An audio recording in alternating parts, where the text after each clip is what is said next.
আসসালামু আলাইকুম সুপ্রিয় শিক্ষার্থীরা, আশা করি তোমরা সবাই ভালো আছো। আজকে অর্থনীতি প্রথম পত্রের দ্বিতীয় ক্লাস নিয়ে আবারও হাজির হয়েছি তোমাদের মাঝে নতুন কিছু বিষয় নিয়ে। বিগত ক্লাসে আমরা কি বিষয় নিয়ে আলোচনা করেছিলাম আশা করি তোমাদের মনে আছে। অসীম অভাব, দুষ্প্রাপ্য বা সীমিত সম্পদ, এই দুই নিয়ে আমরা আলোচনা করেছিলাম। এছাড়াও অসীম অভাব ও দুষ্প্রাপ্য সম্পদের মধ্যে সমন্বয় সাধনের জন্য কিভাবে নির্বাচনের মাধ্যমে মৌলিক অর্থনৈতিক সমস্যার সমাধান করা যায় তা নিয়েও আমরা বিগত ক্লাসে আলোচনা করেছি। আজকের আলোচনায় আমি আছি তোমাদের অর্থনীতির শিক্ষক নুরুন নাহার, প্রভাষক, অর্থনীতি বিভাগ, মাইলস্টোন কলেজ। আজকের এই গুরুত্বপূর্ণ ক্লাসটি থেকে, এই আলোচনা থেকে তোমরা যা যা শিখবে তা হলো অর্থনৈতিক সমস্যার সমাধানের জন্য চারটি কর্মপর্যায়, যেমন উৎপাদন, বিনিময়, বন্টন ও ভোগ, ধনতান্ত্রিক অর্থনৈতিক ব্যবস্থা ও তার বৈশিষ্ট্য, এবং ধনতান্ত্রিক অর্থনৈতিক ব্যবস্থার মাধ্যমে কিভাবে একটি দেশ তার অর্থনৈতিক সমস্যার সমাধান করতে পারে, সমাজতান্ত্রিক অর্থনৈতিক ব্যবস্থা বা নির্দেশমূলক অর্থনৈতিক ব্যবস্থা ও তার বৈশিষ্ট্য। এছাড়াও নির্দেশমূলক অর্থনৈতিক ব্যবস্থার মাধ্যমে একটি দেশ কিভাবে তার অর্থনৈতিক সমস্যার সমাধান করতে পারে। আশা করি আজকের ক্লাসটি থেকে তোমরা উপকৃত হবে। প্রথমেই দেখা যাক অর্থনৈতিক সমস্যার সমাধানের জন্য কোন চারটি কর্মপর্যায়ে মানুষ অংশগ্রহণ করে। যে কোনো মানুষই যখন তার দৈনন্দিন জীবনে অভাবের সম্মুখীন হয়, প্রথমেই সে তার উৎপাদন কার্য পরিচালনা করে। এজন্য উৎপাদন হচ্ছে মানুষের অর্থনৈতিক সমস্যার সমাধানের কর্মপর্যায়ের প্রথম পর্যায় বা প্রথম ধাপ। দ্বিতীয় ধাপে আছে বিনিময়। কোনো কিছু উৎপাদন করার পর দেখা যায় একজন কৃষকের কাছে আছে ধান এবং একজন তাঁতির কাছে আছে কাপড়। কৃষক আর তাঁতি তাদের দ্রব্য বিনিময়ের মাধ্যমে যে যার যা সমস্যার সমাধান করে বা অভাব পূরণ করে, কারণ এই পৃথিবীতে কেউই স্বয়ংসম্পূর্ণ নয়। তৃতীয় ধাপে আছে বন্টন। দেখা যায় উৎপাদনের উপকরণ হিসেবে যা যা ব্যবহৃত হয়, উৎপাদিত পণ্যের আর্থিক মূল্যকে সেই উপকরণের মালিকদের মধ্যে ভাগ করে দেওয়াকেই বন্টন বলে। সুতরাং বন্টন হচ্ছে অর্থনীতির কর্মপর্যায়ের চতুর্থ পর্যায় বা চতুর্থ স্তর। সর্বশেষ স্তরে আছে ভোগ। দেখা যায় মানুষের সব কর্মপর্যায়ের সর্বশেষেই আছে ভোগ, কারণ উৎপাদিত পণ্য বা বস্তু ভোগের মাধ্যমে নিঃশেষ হয়ে যায়। এখন আমরা আলোচনা করব উৎপাদন নিয়ে। উৎপাদনের সংজ্ঞাটি আলোচনা করার প্রয়োজন আছে। অর্থনৈতিক দৃষ্টিকোণ থেকে দেখা যায় উৎপাদন বলতে কোনো পণ্যের মধ্যে বা বস্তুর মধ্যে উপযোগ সৃষ্টিকে বোঝায়। বাস্তবে মানুষ কোনো কিছুই উৎপাদন বা সৃষ্টি করতে পারে না। এই প্রকৃতিতে যা কিছু আছে সেই প্রকৃতি প্রদত্ত দ্রব্যের আকৃতি পরিবর্তন করে, কখনো রূপ পরিবর্তন করে, কখনো পণ্যটি এক স্থান থেকে আরেক স্থানে স্থানান্তরের মাধ্যমে, এভাবে বিভিন্ন প্রক্রিয়ার মাধ্যমে প্রকৃতি প্রদত্ত পণ্যের মধ্যে নতুন বা বিশেষ কোনো উপযোগ তৈরি করা হয়। এই তৈরি করা বা সৃষ্টি করাকেই উৎপাদন বলা হয়। স্ক্রিনে তোমরা একটি উদাহরণ দেখতে পাচ্ছ যে প্রকৃতি প্রদত্ত দ্রব্য চাল ও পানি সহযোগে যখন ভাত রান্না করা হয়, তখন চালের মধ্যে একটি নতুন উপযোগ সৃষ্টি হয়। কারণ তোমরা জানো ভাত আমাদের প্রধান খাদ্য বাঙালিদের, এবং এর মাধ্যমে মানুষ তার ক্ষুধা নিবারণ করে। দ্বিতীয় কর্মপর্যায়টি হচ্ছে বিনিময়। সাধারণত দেখা যায় কোনো মানুষই তার প্রয়োজনীয় সকল পণ্য একসাথে উৎপাদন করতে পারে না বা সক্ষম হয় না, সম্পদের অপ্রতুলতার কারণে বা তার অপারগতার কারণে।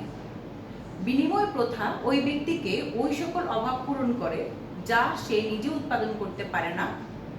তার নিজের উৎপাদিত উদ্ধৃত পণ্যর বিনিময়ে সে যখন আরেকজনের কাছ থেকে প্রয়োজনীয় পণ্যটি বিনিময় করে নেয়, তখনই দেখা যায় যে এই ধরনের সমস্যা সমাধান করা যায়। বিনিময় প্রথার প্রথম দিকে দ্রব্য বিনিময় প্রথা প্রচলিত ছিল, যখন অর্থ আবিষ্কৃত হয়নি। একটি উদাহরণের মাধ্যমে বলা যায়, যেমন একজনের কৃষকের কাছে যদি ধান বা পাট থাকে, তার যদি কাপড়ের প্রয়োজন হয় তাহলে সে তাঁতির কাছ থেকে দ্রব্য বিনিময় প্রথার মাধ্যমে সমস্যার সমাধান করতে পারে। তৃতীয় কর্মপর্যায়ে আছে বন্টন। সাধারণত দেখা যায় উৎপাদনের উপকরণগুলো হলো, মূল উপকরণগুলো হলো ভূমি, শ্রম, মূলধন ও সংগঠন। এই চারটি প্রধান উপকরণগুলো ব্যবহার করে যে কোনো অর্থনৈতিক বা শিল্প উৎপাদন সম্পন্ন করা সম্ভব। উপকরণগুলো ব্যবহার করার পর উৎপাদিত পণ্য বা সেবার আর্থিক মূল্যকে এই চারটি উপকরণের মালিকদের মধ্যে ভাগ করে দেওয়া হয়। যেমন আমরা জানি, ভূমির মালিককে দেওয়া হয় খাজনা, শ্রমের মালিককে দেওয়া হয় মজুরি, মূলধনের মালিককে দেওয়া হয় সুদ এবং সংগঠনের মালিককে দেওয়া হয় মুনাফা। এভাবে উৎপাদনের উপকরণের মালিকদের মধ্যে যখন উৎপাদিত পণ্যের অর্জিত আয়কে সমানভাবে ভাগ করে দেওয়া হয় তখনই সেটাকে বন্টন ব্যবস্থা বলে। বন্টন হলো উৎপাদনের কর্মপর্যায়ের তৃতীয় স্তর। চতুর্থ বা সর্বশেষ স্তরে আছে ভোগ বা কনজাম্পশন। সাধারণত দেখা যায় ব্যবহারের মাধ্যমে কোনো দ্রব্য বা সেবাকে নিঃশেষ করে ফেলাকেই ভোগ বলা হয়। তার মানে কোনো দ্রব্য বা সেবা তখনই অর্থনীতিতে ভোগ বলে বিবেচিত হবে যখন তার পরিপূর্ণ ব্যবহার হবে।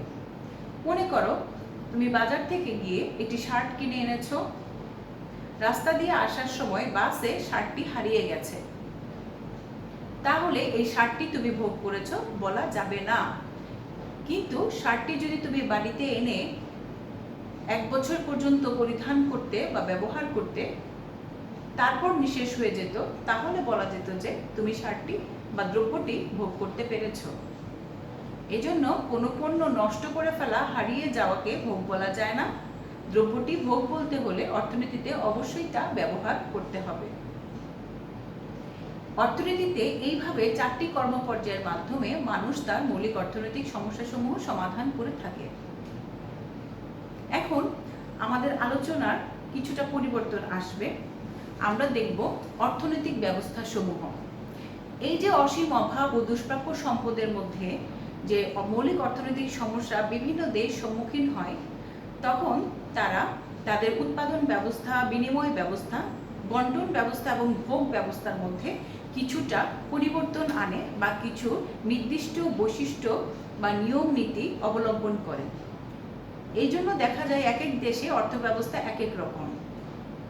তাহলে আমরা দেখি, অর্থ ব্যবস্থা হচ্ছে যে পদ্ধতির আওতায় কোনো দেশের উৎপাদনের উপকরণ সমূহের ব্যবহার, উৎপাদন, বিনিময়, বন্টন ও ভোগ সংক্রান্ত কার্যাবলী সঠিকভাবে সম্পূর্ণ হয়, তাকেই অর্থনৈতিক ব্যবস্থা বলে। চিত্রে তোমরা দেখতে পাচ্ছ যে সারা পৃথিবীতে 4 ধরনের অর্থনৈতিক ব্যবস্থা পরিলক্ষিত হয়: ধনতান্ত্রিক বা পুঁজিবাদী অর্থনৈতিক ব্যবস্থা, সমাজতান্ত্রিক বা নির্দেশমূলক অর্থনৈতিক ব্যবস্থা, মিশ্র অর্থনৈতিক ব্যবস্থা, সর্বোপরি আছে ইসলামী অর্থনৈতিক ব্যবস্থা। আজকের আলোচনায় আমরা প্রথম দুটি অর্থাৎ ধনতান্ত্রিক ও নির্দেশমূলক অর্থনৈতিক ব্যবস্থা রেখেছি। ধনতান্ত্রিক বা পুঁজিবাদী অর্থনৈতিক ব্যবস্থা এই শব্দটির সাথে আশা করি তোমরা পরিচিত। সাধারণত যে অর্থনৈতিক ব্যবস্থায় উৎপাদনের উপকরণ সমূহ ব্যক্তিগত মালিকানায় পরিচালিত হয় তাকে ধনতান্ত্রিক বা পুঁজিবাদী অর্থনৈতিক ব্যবস্থা বলে। অনেকগুলো বিশেষায়নে ধনতান্ত্রিক বা পুঁজিবাদীকে বিশেষায়িত করা যায়। আমি এখানে 4টি বিশেষণ লিখেছি, স্ক্রিনে তোমরা দেখতে পাচ্ছ। ধনতান্ত্রিক অর্থনৈতিক ব্যবস্থাকে ব্যক্তি স্বাতন্ত্র্য ব্যবস্থা বলা হয়, বাজার প্রক্রিয়া বা মূল্য ব্যবস্থা বলা হয়, অবাধ দাম প্রক্রিয়া বলা হয়, মুক্ত বাজার অর্থনীতি বা ওপেন মার্কেট ইকোনমি বলা হয়। কেন ব্যক্তি স্বাতন্ত্র্য ব্যবস্থা বলা হয়? কারণ এখানে উৎপাদনের উপকরণ সমূহ ব্যক্তিগত মালিকানায় থাকে, ব্যক্তি নিজেই উদ্যোক্তা এবং নিজেই সিদ্ধান্ত নেয় কোন পণ্য কি পরিমাণে উৎপাদন করতে পারবে। এটাকে কেন বাজার প্রক্রিয়া বা মূল্য ব্যবস্থা বলা হচ্ছে? কারণ ধনতান্ত্রিক অর্থনৈতিক ব্যবস্থায় দ্রব্যের দাম কেউ স্থির করে দেয় না। দ্রব্যের দাম চাহিদা ও যোগানের পারস্পরিক ক্রিয়া প্রতিক্রিয়ার মাধ্যমে নির্ধারিত হয়। কখনো দাম বাড়ে, কখনো দাম কমে। কেন এটিকে অবাধ দাম প্রক্রিয়া বলা হয়? কারণ ধনতান্ত্রিক অর্থনৈতিক ব্যবস্থার একটি গুরুত্বপূর্ণ বৈশিষ্ট্য হলো অধিক মুনাফা অর্জন করা। এজন্য বিক্রেতারা বা উৎপাদকেরা যখন পণ্য উৎপাদন করে এবং বাজারজাতকরণ করে, দেখা যায় তারা ইচ্ছে করে পণ্যের দাম বৃদ্ধি করে অধিক মুনাফা অর্জনের দিকে ঝুঁকে পড়ে। সর্বোপরি মুক্ত বাজার অর্থনীতি বলা হচ্ছে কারণ ধনতান্ত্রিক অর্থনৈতিক ব্যবস্থায় বাজারের উপর কোনো সরকারি হস্তক্ষেপ বা কারো কোনো হস্তক্ষেপ থাকে না। ধনতান্ত্রিক অর্থনৈতিক ব্যবস্থায় এক দেশ অন্য দেশের সাথে বা দেশের অভ্যন্তরে অবাধ প্রতিযোগিতার মাধ্যমে পণ্যদ্রব্য উৎপাদন এবং বিনিময় করা হয়। এজন্য এটাকে মুক্ত বাজার অর্থনীতিও বলা হয়। এখন আমরা দেখব ধনতান্ত্রিক অর্থনৈতিক ব্যবস্থার ইতিহাস বা পটভূমি। এখানে একটি মানচিত্র দেখানো হয়েছে। এই মানচিত্রটি হচ্ছে ইউরোপ মহাদেশের মানচিত্র। তোমরা নিশ্চয়ই দেখছো যে 1600 থেকে 1700 খ্রিস্টাব্দের মধ্যবর্তী সময়ে উত্তর পশ্চিম ইউরোপে, বিশেষ করে গ্রেট ব্রিটেন ও নেদারল্যান্ডসে ধনতন্ত্র বা পুঁজিবাদ ব্যাপকভাবে প্রসার লাভ করে। এটা বিশেষজ্ঞদেরই অভিমত। ধনতান্ত্রিক অর্থব্যবস্থা দ্বারা যে সমস্ত দেশ পরিচালিত হয় তাদের কয়েকটি উদাহরণ দেওয়া হলো: নিউজিল্যান্ড, কানাডা, যুক্তরাষ্ট্র, চিলি, যুক্তরাজ্য, জার্মানি, অস্ট্রেলিয়া। এই দেশগুলোতে এখনো ধনতান্ত্রিক অর্থব্যবস্থা বা পুঁজিবাদী অর্থব্যবস্থা পরিচালিত রয়েছে। এখন আমরা দেখব যে একটি দেশকে যদি পুঁজিবাদ বা ধনতান্ত্রিক অর্থব্যবস্থার অধীন বলা হয় তাহলে কি কি বৈশিষ্ট্য সেখানে বিদ্যমান থাকতে পারে। প্রথম বৈশিষ্ট্যটি হচ্ছে সম্পদের ব্যক্তিগত মালিকানা। ধনতান্ত্রিক বৈশিষ্ট্যের অর্থব্যবস্থার প্রথম বৈশিষ্ট্য হলো ধনতান্ত্রিক অর্থনৈতিক ব্যবস্থায় উৎপাদনের যে উপকরণ সমূহ বা সম্পদ সমূহ আমরা ব্যবহার করি তা ব্যক্তিগত মালিকানায় থাকবে। শুধু তাই না, ভোগ্যদ্রব্য ব্যক্তিগত মালিকানায় থাকবে, যেমন বাড়ি, ঘর, জমি, গাড়ি, বিভিন্ন ধরনের অলংকার, কারখানা, গৃহ, যন্ত্রপাতি ইত্যাদি ব্যক্তিগত মালিকানায় পরিচালিত হবে। কেউ কোনো হস্তক্ষেপ করবে না বা একজন ব্যক্তি কি পরিমাণ সম্পদ ধারণ করবে সে ব্যাপারেও কোনো বাধা নিষেধ থাকবে না। সঠিক বা সৎ উপায়ে একজন ব্যক্তি যত বেশি সম্পদ ধারণ করতে সক্ষম। দ্বিতীয় বৈশিষ্ট্যটি হচ্ছে উদ্যোগের স্বাধীনতা আছে ধনতন্ত্রে। একজন উৎপাদক তার প্রয়োজন অনুযায়ী অধিক মুনাফা অর্জন করার জন্য অনেক বেশি উদ্যোগ নিতে পারে, বিনিয়োগ করতে পারে এবং উৎপাদনের সিদ্ধান্ত নিজে নিজেই গ্রহণ করতে পারে। এক্ষেত্রে কোনো বাধা নিষেধ আরোপ করা হয় না। তৃতীয় বৈশিষ্ট্যটি হচ্ছে ভোক্তার স্বাধীনতা। ভোক্তার যদি পর্যাপ্ত পরিমাণ বা অনেক বেশি মাথাপিছু আয় থাকে, সে তার আয় দিয়ে কি পরিমাণ পণ্য সামগ্রী ক্রয় করবে সে বিষয়ে কোনো বাধা নিষেধ দেওয়া থাকে না। এটা হচ্ছে ধনতন্ত্রের তৃতীয় বৈশিষ্ট্য। চতুর্থ বৈশিষ্ট্যটি নিয়ে একটু আগেই আমরা কথা বলেছি, সেটা হচ্ছে সর্বাধিক মুনাফা অর্জন করা। ধনতন্ত্রের একটি বিশেষ বৈশিষ্ট্য হচ্ছে সর্বাধিক মুনাফা অর্জন করা। অনেক সময় ধনতন্ত্রে উৎপাদক বেশি পণ্য সামগ্রী উৎপাদন করে এবং পণ্য সামগ্রীর দাম বাড়িয়ে দিয়ে অধিক মুনাফা অর্জনের দিকে তারা ঝুঁকে পড়ে। পঞ্চম বৈশিষ্ট্যটি হচ্ছে অবাধ প্রতিযোগিতা। এই প্রতিযোগিতা বিক্রেতাদের মধ্যে কোন বিক্রেতার তুলনায় কোন বিক্রেতা অনেক বেশি উৎপাদন করতে পারবে, বেশি বিনিয়োগ করতে পারবে এবং বেশি পরিমাণ পণ্য সামগ্রী ক্রেতাদের কাছে পৌঁছে দিতে পারবে, অধিক মুনাফা অর্জন করতে পারবে, এই নিয়ে বিক্রেতাদের মধ্যে অবাধ প্রতিযোগিতা দেখা দেয়। এই বিষয়ে কোনো বিধিনিষেধ আরোপ করা হয় না। ষষ্ঠ বৈশিষ্ট্যটি হচ্ছে পুঁজিপতি বা শ্রমিক শ্রেণীর সৃষ্টি। যেহেতু ধনতন্ত্রে অধিক মুনাফা অর্জনই তাদের মূল লক্ষ্য, সেহেতু ধনতন্ত্রের ক্ষেত্রে দেখা যায় যে দুটি দল তৈরি হয় উৎপাদন ব্যবস্থায়। একটি দল হচ্ছে পুঁজিপতি, যারা হচ্ছেন পুঁজির মালিক এবং নিজের ইচ্ছে অনুযায়ী উৎপাদনে তারা পুঁজি বিনিয়োগ করে থাকে। আরেকটি শ্রেণী হচ্ছে শ্রমিক শ্রেণী, যারা এই উদ্যোক্তার অধীনে কাজ করে শুধুমাত্র মজুরির বিনিময়ে। এই দুটি শ্রেণীর সৃষ্টি হয়, কখনো কখনো দ্বন্দ্ব সংঘাতেরও সৃষ্টি হয়। সম্পদের অসম বন্টন ধনতন্ত্রের আরেকটি বৈশিষ্ট্য। দেখা যায় যারা উদ্যোক্তা বা মালিক তারা কতটুকু কম মজুরির বিনিময়ে শ্রমিকদেরকে নিয়োগ দিতে পারে এভাবে শ্রমিকদেরকে চুক্তিবদ্ধ করার চেষ্টা করেন, এবং দেখা যায় বাড়তি যে মজুরি তারা শ্রমিককে প্রদান করেন না বা বঞ্চিত করেন সেটা মুনাফা হিসেবে প্রতিষ্ঠানের উদ্যোক্তা নিয়ে নেন।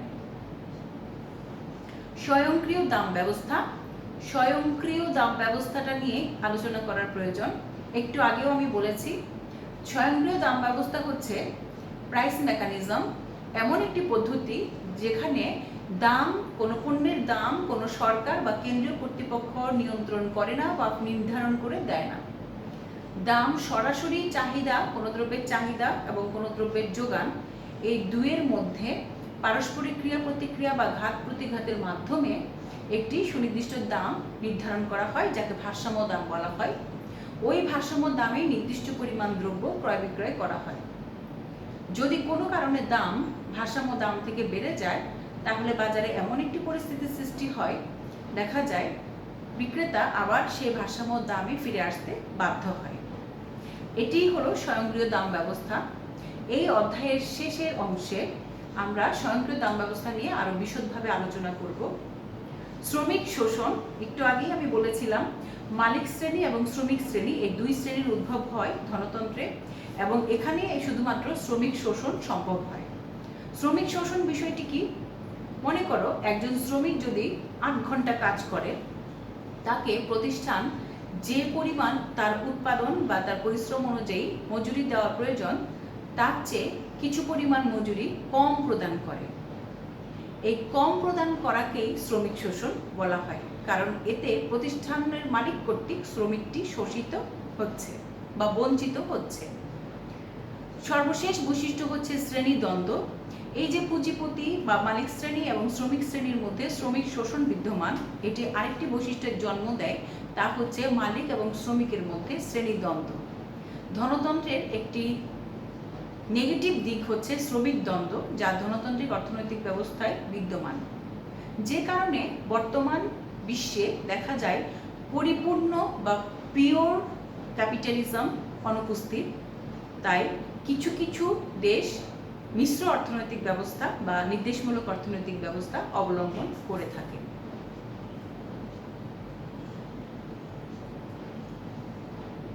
সুপ্রিয় শিক্ষার্থীরা, এই স্লাইডে আমি দুটি ছবি রেখেছিলাম।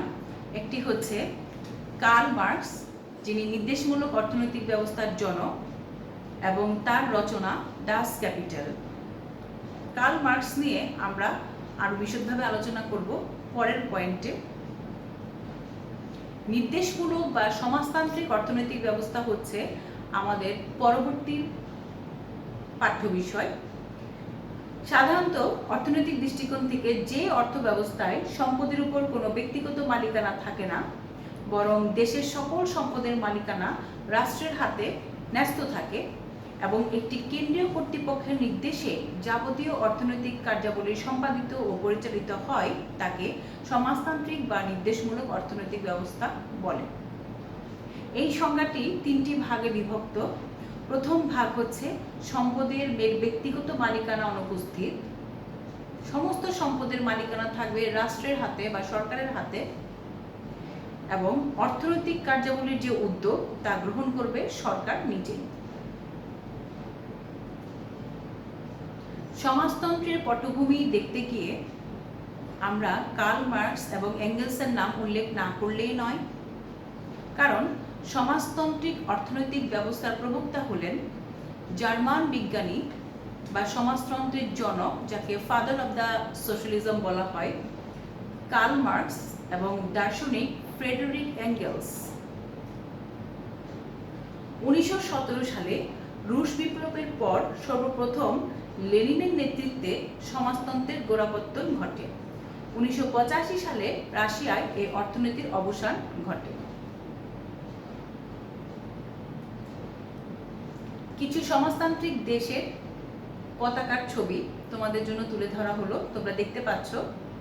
উত্তর কোরিয়া, চীন, Vietnam, Cuba, Poland, Hungary, Romania এই দেশগুলোতে বর্তমানে সমাজতান্ত্রিক বা নির্দেশমূলক অর্থনৈতিক ব্যবস্থা পরিচালিত হয়। নির্দেশমূলক বা সমাজতান্ত্রিক অর্থনৈতিক ব্যবস্থা বৈশিষ্ট্যগুলো পর্যালোচনা করলে তোমরা দেখতে পাবে একটু আগে আমরা যে ধনতান্ত্রিক বা পুঁজিবাদী অর্থনৈতিক ব্যবস্থার বৈশিষ্ট্যগুলো আলোচনা করেছি সে তার ঠিক বিপরীত।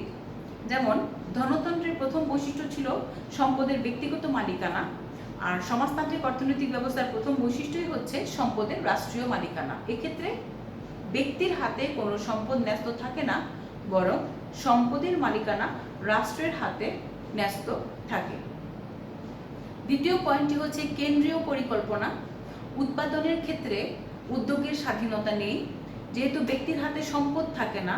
কোন দ্রব্য উৎপাদন করা হবে, কি দ্রব্য উৎপাদন করা হবে, কি পরিমাণ উৎপাদন করা হবে এবং কার মধ্যে বন্টন করা হবে, যাবতীয় যত উদ্যোগ ব্যবস্থা তা গ্রহণ করা হয় কেন্দ্রীয় পরিকল্পনার মাধ্যমে।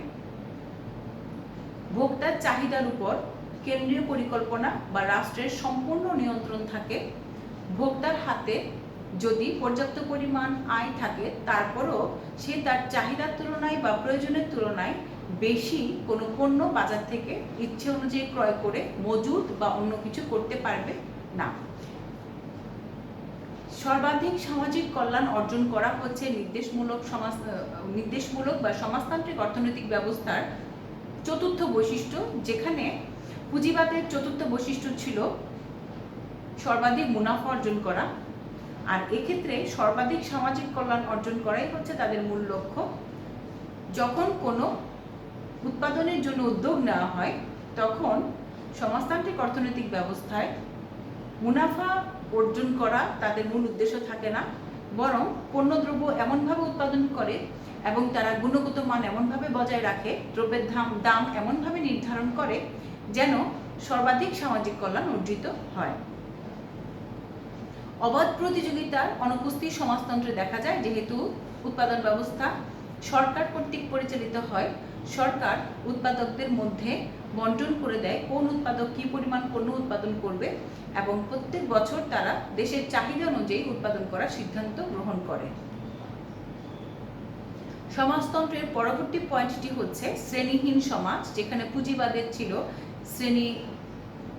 শ্রমিক শ্রেণী ও পুঁজিপতিদের মধ্যে দুটি শ্রেণী তৈরি হয়, কিন্তু এখানে সোশ্যাল স্ট্র্যাটিফিকেশন বা সামাজিক স্তরবিন্যাস খুব একটা লক্ষ্য করা যায় না, যেখানে ধনী গরিবের মধ্যে বৈষম্য দূর করার জন্য কেন্দ্রীয় পরিকল্পনা গ্রহণ করা হয় বলে নির্দেশমূলক অর্থনৈতিক ব্যবস্থায় শ্রেণীহীন সমাজ ব্যবস্থা গড়ে তুলতে সক্ষম হয়। এক্ষেত্রে আরেকটি প্রধান বৈশিষ্ট্য হচ্ছে এখানে আয় ও সম্পদের সুষম বন্টন করা হয়।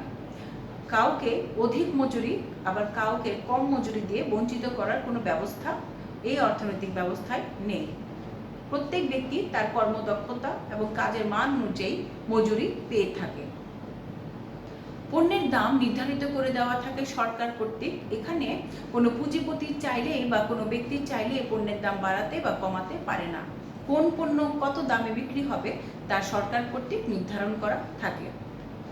শোষণমুক্ত সমাজ বা কাজের পরিমাণ ও গুণ অনুযায়ী পারিশ্রমিক বন্টন। কোনো শ্রমিককে তার কর্মদক্ষতা অনুযায়ী এবং কাজের পারিশ্রমিক অনুযায়ী তাকে মজুরি দেওয়া হয়।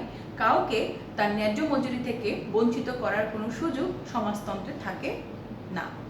এটি একটি ধনাত্মক দিক, যেটা আমরা ধনতন্ত্রে দেখতে পাইনি। সামাজিক নিরাপত্তা, যেহেতু এখানে ধনী দরিদ্রের মধ্যে ব্যবধান সৃষ্টি করার মতো কোনো ব্যবস্থা নেই, সেহেতু প্রত্যেকে তার যোগ্যতা ও কাজের দক্ষতা কাজ পায়, কোনো বেকারত্ব নেই, সবাই মজুরি পায় তার দক্ষতা অনুযায়ী এবং পারিবারিক চাহিদা অনুযায়ী। তাই অর্থনৈতিক সমস্যা কিছুটা লাঘব করা সম্ভব হয়। এতে দেখা যায় সমাজতন্ত্র বা নির্দেশমূলক অর্থনৈতিক ব্যবস্থায় অন্যান্য ব্যবস্থার তুলনায় অধিক সামাজিক নিরাপত্তা নিশ্চিত করা সম্ভব। তাই এটি হলো সমাজতন্ত্রের আরেকটি বৈশিষ্ট্য। সুপ্রিয় শিক্ষার্থীরা, আজকে আমাদের আলোচনা এইটুকুই সাজানো হয়েছে।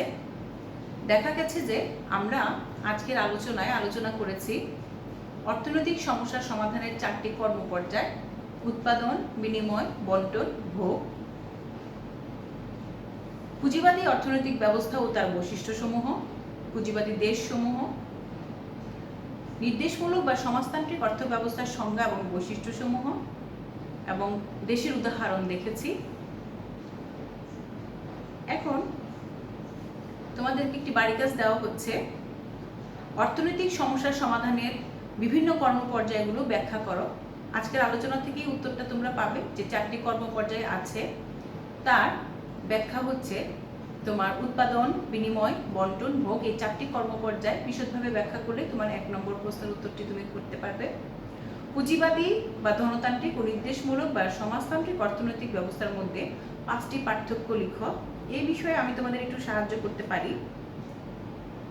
তোমরা নির্দেশমূলক অর্থনৈতিক ব্যবস্থার এই 5টি বৈশিষ্ট্য দেখবে এবং সমাজতান্ত্রিক অর্থনৈতিক ব্যবস্থার এই 5টি বৈশিষ্ট্য দেখবে।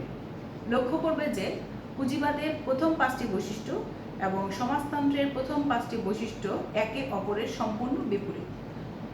সুতরাং প্রশ্নের উত্তরটি সমাধান করতে তোমাদের খুব একটি অসুবিধা হবে না। আজকের মতো আলোচনা এখানেই শেষ করছি। আগামী ক্লাসে দেখার আমন্ত্রণ জানিয়ে তোমাদের কাছ থেকে আমি বিদায় নিচ্ছি। ধন্যবাদ সবাইকে।